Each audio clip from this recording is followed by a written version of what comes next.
আমার মাধ্যমিক শিক্ষার্থীরা, তোমরা যারা মাধ্যমিক পরীক্ষা দিতে চলছো 2024-এ, দেখো তোমাদের কিন্তু এখনো WBBSC টেস্ট পেপার অর্থাৎ বোর্ডের টেস্ট পেপার কিন্তু এখনো বেরোয়নি। তাই এবিটি যেই টেস্ট পেপার রয়েছে সেই টেস্ট পেপারের প্রচুর ক্রাইসিস রয়েছে। এই টেস্ট পেপার তোমরা কিন্তু বাজারে এখন আর পাবে না। অর্থাৎ দেখো 170 থেকে 180-90 টাকা পর্যন্ত কিন্তু এই টেস্ট পেপার নিচ্ছে। এখন ব্ল্যাক মার্কেটে এই টেস্ট পেপার বিক্রি হচ্ছে। তো অবশ্যই আমি বলবো দেখো টেস্ট পেপারের সম্পূর্ণ আমি তোমাদের কিন্তু সলভ করিয়ে দেবো, তোমরা জানো।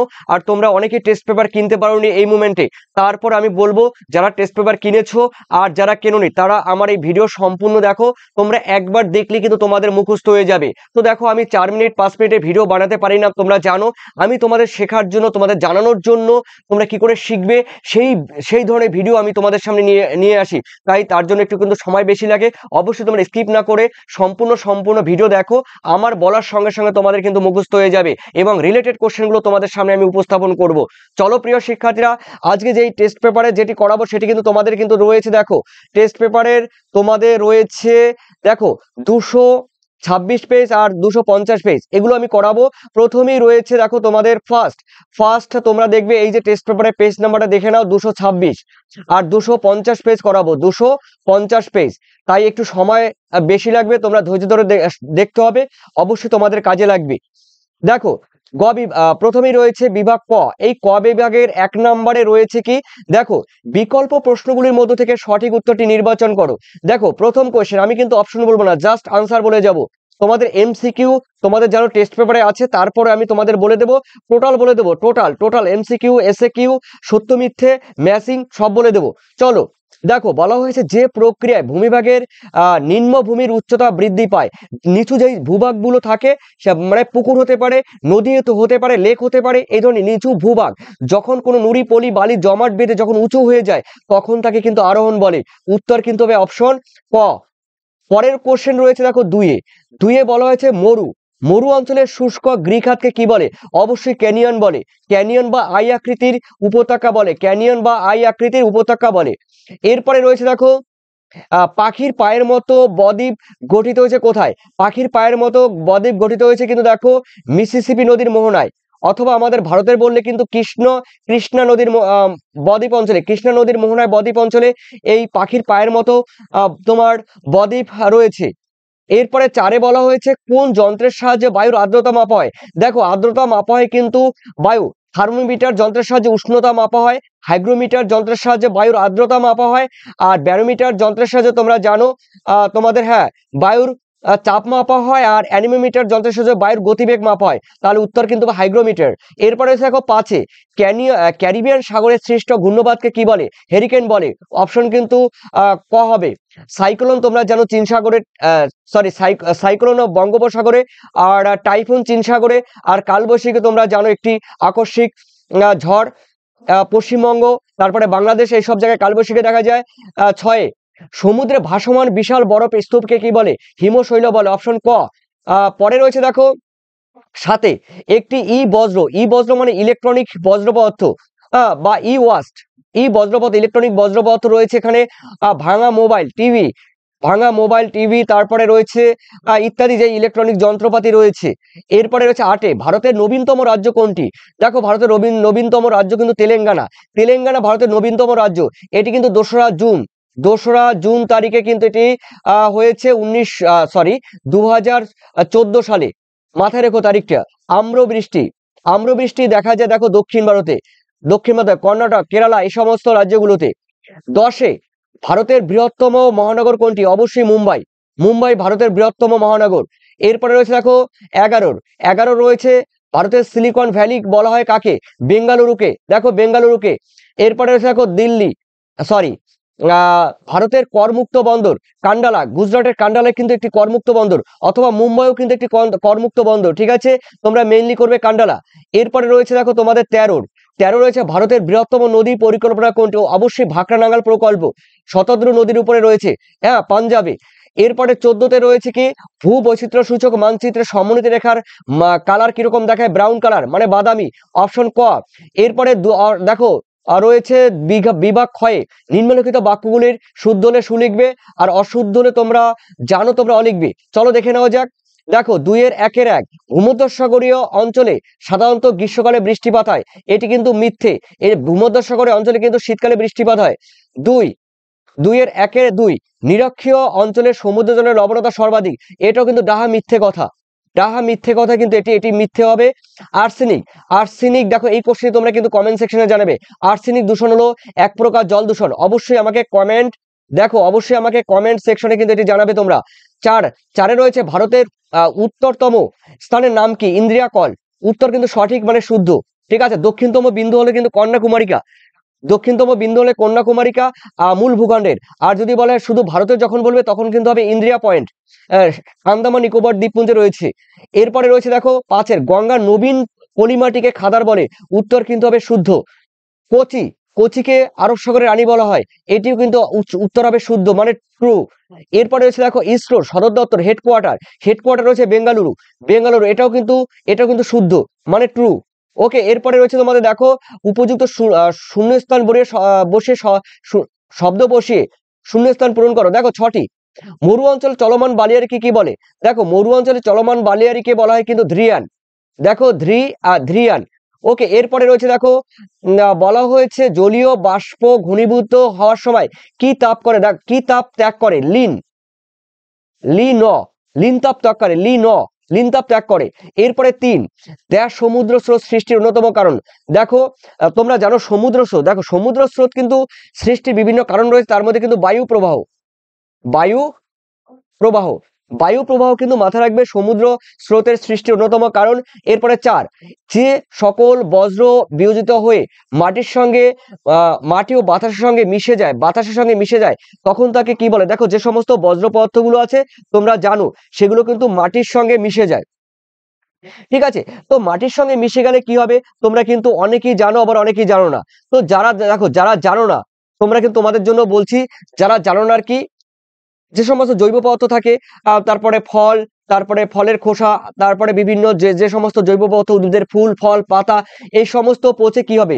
জৈব ভঙ্গুর বজ্র পদার্থে। দেখো জৈব ভঙ্গুর দেখো জৈব ভঙ্গুর বজ্র পদার্থ, বা তোমাকে বলা যায় পচনশীল বা পচনশীল বজ্র তুমি বলতে পারো। হয়ে গেল। এরপরে 5 ভারতের মূল ভূখণ্ডের দক্ষিণতম বিন্দু কোনটা? মূল ভূখণ্ড বলেছে মানে কন্যাকুমারিকা। দেখো কন্যাকুমারিকা। এরপরে রয়েছে দেখো 6 বলা হয়েছে কি? বলা হয়েছে জোয়ার বাজরা রাগি এগুলো কোন ধরনের ফসল? এগুলো কিন্তু মিলেট জাতীয় ফসল, এগুলো শুষ্ক অঞ্চলে জন্মায়, মিলেট। ওকে, এরপরে তোমাদের রয়েছে 7 দেখো ড্যাশ চা স্বাদে গন্ধে অতুলনীয়। আমরা জানি দেখো দার্জিলিং এর চা কিন্তু স্বাদে গন্ধে কিন্তু অতুলনীয়। এরপরে রয়েছে দেখো 2-3 একটি বা দুটি শব্দের উত্তর বসিয়ে তোমার লিখতে হবে, মানে এসএকিউ শর্ট টাইপ কোশ্চেন। দেখো 2-3-1 সাহারা বালুকাময় মরু অঞ্চলে মরুভূমিকে কি বলে? আর্ক বলে, আর্ক বলে। 2 বায়ুমণ্ডলে কোন স্তরে আবহাওয়ার সমস্ত কার্যাবলী দেখা যায়? দেখো তুমি যেখানে বসে আছো ট্রোপোস্ফিয়ারে, বায়ুমণ্ডলের ট্রোপোস্ফিয়ার, দেখো ট্রোপোস্ফিয়ার, তুমি যেখানে বসে আছো ট্রোপোস্ফিয়ার। এরপরে 2-3 কুরুশিয়া স্রোত কোন মহাসাগরে দেখা যায়? দেখো কুরুশিয়া স্রোত কিন্তু জাপানের কুরুশিয়া স্রোত কোন মহাসাগরে দেখা যায়? কুরুশিয়া স্রোত কিন্তু প্রশান্ত, দেখো প্রশান্ত মহাসাগরে কিন্তু দেখা যায়। এই কুরুশিয়া স্রোতের কিন্তু আরেকটা নাম হলো জাপান স্রোত বা কৃষ্ণ স্রোত। এরপরে বলা হচ্ছে দেখো প্লাস্টিক, তোমরা জানো প্লাস্টিক কোন ধরনের বজ্র? দেখো প্লাস্টিক টাইপের, তোমরা জানো প্লাস্টিক কিন্তু পচে না, ঠিক আছে। প্লাস্টিক কিন্তু পচে না, এটাকে তোমরা বলতে পারো জৈব অভঙ্গুর। কি বললাম? জৈব অভঙ্গুর বর্জ্য পদার্থ। এরপরে 5 বলা হয়েছে ভারতের একটি বৃষ্টি ছায়া অঞ্চলের নাম কি? দেখো মেঘালয়ের রাজধানী শিলং আছে, শিলং একটি বৃষ্টি ছায়া অঞ্চল আছে, হবে শিলং আছে। তারপরে পশ্চিমঘাট পর্বতের পূর্ব ঢাল রয়েছে। 3-এর 6। ভারতের একটি জায়িদ শস্যের নাম কি? কুমড়ো আছে, তারপরে শশা আছে, ক্ষীর আছে, ক্ষীর, তোমরা ক্ষীর নাম শুনেছো কিনা জানি না, শশা, ক্ষীর, তারপরে কুমড়ো, এগুলো হলো জায়িদ শস্য, ঠিক আছে। তারপরে তরমুজ, তরমুজ, খরমুজ, তরমুজ, খরমুজ, খরমুজ, খরমুজ, খরমুজ, তরমুজ, খরমুজ, খরমুজ হবে। সাত রয়েছে ভারতের একটি স্বাভাবিক সমুদ্র বন্দরের নাম কি? অবশ্যই দেখো অন্ধ্রপ্রদেশের বিশাখাপত্তনম, বিশাখা বিশাখা পত্তনম, বিশাখাপত্তনম। দেখো এরপরে রয়েছে আট, কি হচ্ছে আরএফ এর পুরো অর্থ কি? দেখো আরএফ এর পুরো অর্থ হলো রিপ্রেজেন্টেটিভ। দেখো আরে মানে কি? আর representative, PRESEN, presentative, TIV, representative fraction, FRACTION, representative fraction. Okay, এরপর দেখো বাম দিকের সঙ্গে তোমাদের ডান দিক মেলাতে হবে। দেখে নাও বাম দিক, ডান দিক, জেট বায়ু আমরা জানি দ্রুত গতি সম্পন্ন একরকম বায়ু, 9 থেকে 12 কিলোমিটার ট্রোপোস্ফিয়ারের ঊর্ধ্ব ট্রোপোস্ফিয়ারে দেখা যায় 9 থেকে 12 কিলোমিটার মধ্যে। আদি তোমরা জানো একটি ধূলিঝড় কোথায় আছে? রাজস্থানে আদি দেখা যায়। তারপরে ভেম্বানাদ একরকম ভারতের বৃহত্তম কয়েল, এটি কিন্তু আমার গতকালকে কিন্তু ভুল হয়েছিল, গত পরশুদিন। ভারতের বৃহত্তম কয়েল হলো অষ্টামুদি বলে ফেলেছিলাম, ঠিক আছে, এটি কিন্তু ভেম্বানাদ কয়েল হবে, তার জন্য আমি আন্তরিকভাবে দুঃখিত। ভেম্বানাদ কয়েল রয়েছে কেরালায়। এরপরে রয়েছে দেখো আউটসোর্সিং কি? দেখো তথ্য প্রযুক্তি, ঠিক আছে। এই ছিল তোমাদের সেট আজকের সেট কিন্তু 250 পেজের। এরপরে রয়েছে 226 পেজের। এখন কিন্তু হবে তোমাদের চলবে 200 কিন্তু দেখো 250 পেজ করাবো। ধৈর্য সহকারে কিন্তু দেখবে, শুনবে, পরীক্ষা সাহস হয়ে যাবে, ঠিক আছে। পরীক্ষা কনফিডেন্স বেড়ে যাবে, টেনশন করার কারণ নেই। পেজ নাম্বার 250 দেখে নিচ্ছি কি আছে। নদীর ক্ষয়ের শেষ সীমা হলো কি? সমুদ্র পৃষ্ঠ, ঠিক আছে। আর যদি বলা হয় কি বলা হয়, মরু ক্ষয়চক্রের শেষ সীমা ভৌমজল স্তর বা হ্রদ, হ্রদ। আর এখানে হবে কিন্তু সমুদ্র তল। এরপরে রয়েছে দেখো 2, শিলাময় মরুভূমি সাহারায় কি বলে? শিলাময় মরুভূমি সাহারায় কি বলে? দেখো শিলাময় মরুভূমি সাহারায় হামাদা বলে। দেখো হামাদা, সাহারায় হামাদা বলে। আর বালুকা হলে বালুকাময় মরুভূমিকে বলে আর্ক বলতো। এরপরে রয়েছে দেখো মিশরের উষ্ণ শুষ্ক বায়ু কি নামে পরিচিত? খামসিন, অপশন কিন্তু খ। পরে কোশ্চেন দেখে নাও 4, বায়ুর আর্দ্রতা পরিমাপের যন্ত্র নাম কি? দেখো হাইগ্রোমিটার, তোমাদের কিন্তু বলেছিলাম ওই প্রথম এই আজকে 226 পেজে। এরপরে 5, একটি ঋতুভিত্তিক সমুদ্র স্রোতের নাম কি? মৌসুমী স্রোত। এরপরে রয়েছে 6, সূর্য, চাঁদ, পৃথিবী যখন একই সরলরেখা অবস্থান করে তখন তাকে কি বলে? তখন তাকে কিন্তু সিজিকি বলে, সিজিকি, অপশন ডি। 7, ভারত দূষণের ফলে কি হয়? মিনামাটা রোগ হয়। ভারত পাকিস্তানের মধ্যে কোন লাইন রয়েছে? অবশ্যই র্যাডক্লিফ লাইন। কোথায়? হ্যাঁ, র্যাডক্লিফ লাইন। এরপরে চলো দেখে নেওয়া যাক তোমাদের রয়েছে, কোথায় এই যে 10, 9 বাকি রইল। দক্ষিণ ভারতের সর্বোচ্চ বিন্দু কোনটা? আনাইমালাইর। এটা কিন্তু গুরুত্বপূর্ণ কোশ্চেন, ভিভিআই, এটি কিন্তু খুবই গুরুত্বপূর্ণ কোশ্চেন। এশিয়ার বৃহত্তম লেগুন কোনটি? এশিয়ার বৃহত্তম লেগুন হলো কিন্তু হ্যাঁ লেগুন বলেছে, মানে চিল্কা হ্রদ। এটি কিন্তু এশিয়ার মধ্যে বৃহত্তম, আর পৃথিবীর মধ্যে দ্বিতীয় বৃহত্তম হলো চিল্কা হ্রদ। এরপরে বলা হয়েছে দেখো 11, ভারতের পশ্চিমী ঝঞ্ঝা দেখা যায় কখন? অবশ্যই শীতকালে, এই জন্য শীতকালে বৃষ্টিপাত হয় পশ্চিমী ঝঞ্ঝার জন্য। 12, ভারতের সর্বাধিক স্থান জুড়ে রয়েছে কি? দেখো পলি মৃত্তিকা রয়েছে। 13, ভারতের সেপিল কি? হাওড়াকে ভারতের সেপিল বলা হয়। এরপরে রয়েছে দেখো সার্ভে অফ ইন্ডিয়ার সদর দপ্তর কোথায়? অবশ্যই দেখো সার্ভে অফ ইন্ডিয়ার সদর দপ্তর দেরাদুন, হ্যাঁ উত্তরাখণ্ডের দেরাদুন রয়েছে, অপশন কিন্তু গ। এরপরে বিভাগ ক্ষয় রয়েছে কি? দেখো নিম্নলিখিত বাক্যগুলির শুদ্ধ হলে শুরু লেখো, আর অশুদ্ধ হলে তোমাদের অলিখতে হবে।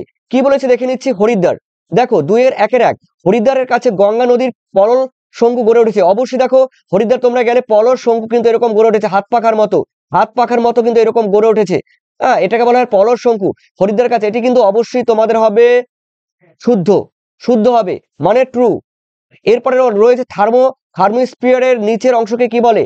দেখো আয়োনোস্ফিয়ার, এটি কিন্তু ডাহা, মিথ্যে কথা, অশুদ্ধ। নিচে দেখা যায় কিন্তু মেসোস্ফিয়ার, ঠিক আছে, এটি মানে ফলস। মেসোস্ফিয়ার দেখা যায়, তার মানে এটি ভুল। তারপরে তিনে লা নিনার প্রভাবে প্রশান্ত মহাসাগরের পূর্বে উপকূলে খরা দেখা যায়, না এটি কিন্তু অশুদ্ধ। এল নিনোর প্রভাবে কিন্তু কি দেখা যায়, এটি কিন্তু ফলস। এল নিনোর প্রভাবে কিন্তু খরা দেখা যায়, এখানে লানিনা বলেছে, লানিনা হবে, লানিনা একটি কিন্তু শীতল স্রোত, এল নিনো কিন্তু একটি উষ্ণ স্রোত। লানিনার প্রভাবে প্রশান্ত মহাসাগরের পূর্বে উপকূলে খরা দেখা যায়, অশুদ্ধ, মিথ্যে, একদম ডাহা মিথ্যে কথা। চারে ভরাটকরণ প্রক্রিয়ায় আবর্জনা পচনে হিউমাস তৈরি হয়, অবশ্যই এটি কিন্তু শুদ্ধ, মানে ট্রু। এরপরে হচ্ছে দেখো নেফা, নেফা বর্তমান নাম মিজোরাম, অবশ্যই এটিও ডাহা মিথ্যে কথা। নেফা এটা কিন্তু মিথ্যে কথা, মানে ফলস। তার মানে উত্তর কি হবে, উত্তর কিন্তু হবে অরুণাচল প্রদেশ। অরুণাচল প্রদেশের নাম কিন্তু আগে নেফা ছিল। তার মানে এরপরে রয়েছে 6, লু একটি আর্দ্র শীতল বায়ু, এটি কিন্তু লু এক ধরনের উষ্ণ শুষ্ক বায়ু, এটি কিন্তু রয়েছে অশুদ্ধ, মানে এটি কিন্তু মিথ্যে কথা, ফলস। এরপরে সালেমে স্টেনলেস স্টিল দেখা যায়, এই কোশ্চেনটি কিন্তু তোমাদের কমেন্ট সেকশনে কমেন্ট করে রাখলাম, তোমরা বই খুঁজে তোমরা কিন্তু এই কমেন্ট উত্তরটি করে আমাকে কিন্তু জানাবে কমেন্ট সেকশনে। তোমাদের কিন্তু দুটি কোশ্চেনের জন্য দুটি কোশ্চেন রেখেছি কমেন্টের জন্য, অবশ্যই আমাকে কমেন্ট সেকশনে কমেন্ট করে জানাবে প্রিয় শিক্ষার্থীরা। 7 কিন্তু কমেন্টের জন্য রাখলাম। এরপর উপযুক্ত শব্দ বসিয়ে শূন্যস্থান পূরণ করো। দেখো এখানে বলা হয়েছে 2-1 হিমবাহ সৃষ্ট উপত্যকা ইংরেজি কোন অক্ষরের মতো হয়, ইউ আকৃতির মতো হয়। এরপরে রয়েছে 2-2 সমুদ্র সংলগ্ন এলাকা জলবায়ু কি, দেখো জলবায়ু কিন্তু চরমাপন্ন হবে না, জলবায়ু কিন্তু ভাবাপন্ন, ঠিক আছে, সমভাবাপন্ন হয় কিন্তু সমুদ্র উপকূলবর্তী অঞ্চলে। সমুদ্র থেকে যতই দূরে যাবে, স্থলভাগের মধ্যে যতই এগিয়ে আসবে, ততই কিন্তু চরমভাবাপন্ন হয়, মানে অস্বস্তিকর ব্যাপার হয়। 3 পৃথিবীর ড্যাশ বলের প্রভাবে গৌণ জ্বর হয়। দেখো প্রিয় শিক্ষার্থী, তোমরা জানো পৃথিবীর যেই বল রয়েছে, কোন বলের প্রভাবে কি হয় বলতো, মানে গৌণ জোয়ার কথাটা তোমরা জানো। কোন বলের প্রভাবে তোমাদের গৌণ জোয়ার হয়, অবশ্যই তোমাদের কিন্তু এটি জানা দরকার। আমরা জানি দেখো পৃথিবীর কেন্দ্র কোথায়, হ্যাঁ দেখো পৃথিবীর কেন্দ্রাতিক বলের জন্য, দেখো কেন্দ্রাতিক, অবশ্যই মাথা রাখবে কেন্দ্রাতিক, এই কেন্দ্রাতিক বলের জন্য কিন্তু গৌণজ্বর সংঘটিত হয়। এরপরে দেখো ফ্লাই অ্যাশ কথার মানে তোমরা জানো ছাই, ঠিক আছে, ফ্লাই অ্যাশ মানে তাপবিদ্যুৎ কেন্দ্র থেকে আসে। তো ফ্লাই অ্যাশের এক ধরনের কোন ধরনের বজ্র পদার্থ, মানে তাপবিদ্যুৎ কেন্দ্র থেকে আসে, তার মানে শিল্পজ বজ্র পদার্থ। 2-5 ড্যাশ হলো ভারতের বৃহত্তম হিমবাহ, সিয়াচেন হিমবাহ। দেখো সিয়াচেন, আমি লিখে দিচ্ছি, দেখো সিয়াচেন হিমবাহ ভারতের বৃহত্তম হিমবাহ। এর দৈর্ঘ্য প্রায় তোমরা জানো 72 আছে কোনো বইতে, 70 আছে কোনো বইতে, 75 আছে। ওকে, এটি কিন্তু ভারতের বৃহত্তম। ওকে, কারাকোরাম পর্বতে রয়েছে এই সিয়াচেন হিমবাহ কারাকোরামের পর্বত রয়েছে। এরপরে রয়েছে 6 উত্তর ভারতের পলি মাটিকে কি বলে, উত্তর ভারতের পলি মাটিকে বলা হয় কিন্তু খাদার, কিন্তু এখানে তোমাকে বলেনি পাঞ্জাবে বললে কিন্তু বেট হবে, বয়কাট্টা বেট হবে। 7 বলা হয়েছে রিমোট সেন্সিং কথার অর্থ কি, দেখো রিমোট সেন্সিং তোমরা জানো, রিমোট সেন্সিং কথার মানে কিন্তু দূর সংবেদন। তোমরা নাম শুনেছো কিনা আমি জানি না, রিমোট সেন্সিং কথার মানে কিন্তু দূর সংবেদন। তোমরা অনেকেই হয়তো বা জানো, আবার অনেকে জানো না। তোমরা কিন্তু আমাকে অবশ্যই প্রিয় শিক্ষার্থীরা আমাকে কিন্তু কমেন্ট সেকশনে কিন্তু কমেন্ট করে তোমরা কিন্তু অবশ্যই জানাবে। তোমরা অনেকেই আছো আমাকে কমেন্ট করো না, কিন্তু কমেন্ট না করলে কিন্তু আমি বুঝতে পারবো না, ঠিক আছে। রিমোট সেন্সিং, এই রিমোট সেন্সিং এর মানে হলো দূর সম্বন্ধে অনুভূতি। দেখো তোমরা জানো দূর সম্বন্ধে, মাথা রাখবে দূর সম্বন্ধে কি, দূর সম্বন্ধে অনুভূতি, ঠিক আছে, ভয় দীর্ঘ তয়সী, দূর সম্বন্ধে অনুভূতি। এরপরে দেখো রিমোট সেন্সিং হয়ে গেল, খাদার হয়ে গেল। এরপরে রয়েছে তোমাদের দেখো 2-1টি কথার আমাকে উত্তর দিতে হবে। এখানে রয়েছে তোমাদের দেখো এরপরে তোমাদের যেটা আমি বলতে চাইছি, দেখো আমি একটু পেন এডিটা কমিয়ে দিলাম। দেখো পরে তোমাদের এখানে রয়েছে, আমি বলে দিচ্ছি, দেখো প্রিয় শিক্ষার্থীরা, পরে কোশ্চেন নিউমোর। এই দেখো নিউমোর যে একটি দ্বীপ আছে, দেখো এগুলো কিন্তু তোমাদের শর্ট কোশ্চেন উত্তর দিতে হবে। আর নিউমোর দ্বীপটা আছে, তোমরা জানো সুন্দরবনে নিউমোর দ্বীপটা আছে, ঠিক আছে। এই নিউমোর দ্বীপটা কোথায় অবস্থিত, ঠিক আছে। এই নিউমোর একটি দ্বীপ আছে, এই দ্বীপটি কোন নদীর মোহনায়? হাড়িয়াভাঙ্গা। দেখো তোমাদের বলে দিয়েছে হাড়িয়াভাঙ্গা নদীর মোহনায়। হাড়িয়াভাঙ্গা, হাড়িয়াভাঙ্গা, ওকে। হাড়িয়াভাঙ্গায় কিন্তু এটি হাড়িয়াভাঙ্গা নদীর মোহনায় এটি কিন্তু অবস্থিত। এরপরে হচ্ছে দেখো বর্ষাকালে কোন জেট বায়ু প্রবাহিত হয়? দেখো বর্ষাকালে কোন জেট বায়ু প্রবাহিত হয়? পশ্চিমা জেট বায়ু প্রবাহিত হয়। দেখো বর্ষাকালে কিন্তু পশ্চিমা জেট বায়ু প্রবাহিত হয়, ওকে। পূবালি জেট আছে, পশ্চিমী জেট আছে, তোমরা জানো পশ্চিমী জেট বায়ু প্রবাহিত হয় বর্ষাকালে। এরপরে রয়েছে দেখো তোমাদের তিনের মধ্যে রয়েছে দেখো কোন সমুদ্রে? মাথা রাখবে, এখানে বলে দিয়েছে কিন্তু কোন সমুদ্রে। দেখো এখানে বলা হয়েছে ক্রান্তীয় সমুদ্রে কোন ধরনের সমুদ্র স্রোত সৃষ্টি হয়? ক্রান্তীয় সমুদ্রে কোন ধরনের সমুদ্র স্রোত আছে? ক্রান্তীয় অঞ্চলে উষ্ণ সমুদ্র স্রোত সৃষ্টি হয়। 4 বৃষ্টির জল সংরক্ষণ করলে কি সুবিধা হয়? দেখো বৃষ্টির জল সংরক্ষণ করলে বিভিন্ন ধরনের সুবিধা হয়, কিন্তু কোশ্চেনটি কিভাবে করেছে এক কথায় উত্তর দেওয়া কিন্তু পসিবল নয়। বৃষ্টির জলকে সংরক্ষণ করলে ভৌম জলের ভান্ডার কিংবা ভূগর্ভের জলের ভান্ডার কিন্তু অব্যাহত থাকে, ঠিক আছে, সংরক্ষিত হয়। এছাড়াও ভৌম জলকে সংরক্ষণ করে রাখলে কিন্তু দেখো পরবর্তী সময় যখন জল থাকবে না, শীতের সময় বা শুষ্ক ঋতুতে সেই জলটাকে কাজে লাগানো যাবে। এরপরে রয়েছে দেখো রোডোডেনড্রন কোন প্রকার উদ্ভিদ? দেখো রোডোডেনড্রন কিন্তু এক ধরনের গুল্ম। দেখো গুল্ম চিরহরিৎ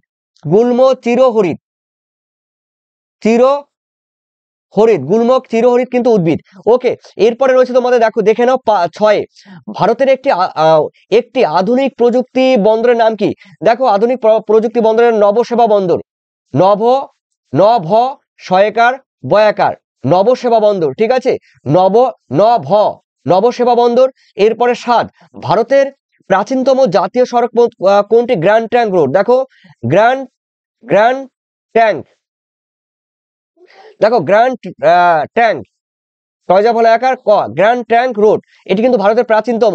শেরশাহ সুরির সময় কিন্তু এটা করেছে, শেরশাহ সুরির সময়, তোমরা ইতিহাসে পড়েছো। ভারতের প্রথম সফল উৎক্ষেপিত কৃত্রিম উপগ্রহ কোনটি? দেখো উৎক্ষেপিত কৃত্রিম উপগ্রহ কিন্তু আর্যভট্ট, ওকে, আর্যভট্ট। এরপর আমরা ম্যাচিং করি লাস্ট যেটি রয়েছে মরুদ্যান আমরা জানি কি? মরুদ্যানকে কেন্দ্র করে মরুবসতি গড়ে ওঠে। তারপরে কেন্দ্রীয় কৃষি গবেষণা কেন্দ্র কোথায় রয়েছে? পুষায় রয়েছে, ওকে, পুষায় রয়েছে। আর এরপরে হচ্ছে ইউট্রফিকেশন হলো জলদূষণের একটি বিশেষ পদ্ধতি। মানে জলদূষণের পরে মৃত্তিকায় মানে জলের অক্সিজেনের পরিমাণ কমে যায়। অক্সিজেনের পরিমাণ কি হয়? জলে অক্সিজেনের পরিমাণ কমে যায়, এর ফলে কি হয়? অনেক প্রাণী মারা যায়। এরপরে রয়েছে ক্রান্তীয় ঘূর্ণিবাদ টর্নেডো নামে পরিচিত। প্রিয় শিক্ষার্থী, এই ছিল তোমাদের গুরুত্বপূর্ণ দুটি কোশ্চেন সেট আমি সম্পূর্ণ করিয়ে দিলাম, ঠিক আছে। অবশ্যই ম্যাপ পয়েন্টিং তোমাদের করিয়ে দেবো, টোটাল ম্যাপ পয়েন্টিং আমি করিয়ে দেবো, তোমরা কোনো টেনশন করবে না, ম্যাপ পয়েন্টিং যেগুলো আসবে সেগুলি আমি করিয়ে দেবো। তো এই ছিল তোমাদের একটি গুরুত্বপূর্ণ ভিডিও। অবশ্যই তোমরা জুড়ে থাকো, আর নতুন হয়ে থাকলে লাইক সাবস্ক্রাইব কমেন্ট করো, আর বন্ধুদের শেয়ার করে দিও, আর তোমাদের মূল্যবান কমেন্ট সেকশনে অবশ্যই জানাবে। থ্যাংক ইউ তোমাদের সবাইকে, thank you. Best of luck 2024 এর মাধ্যমিক পরীক্ষার্থীদের উদ্দেশ্যে আমি বলছি তোমাদের best of luck. Thank you. Bye, tata.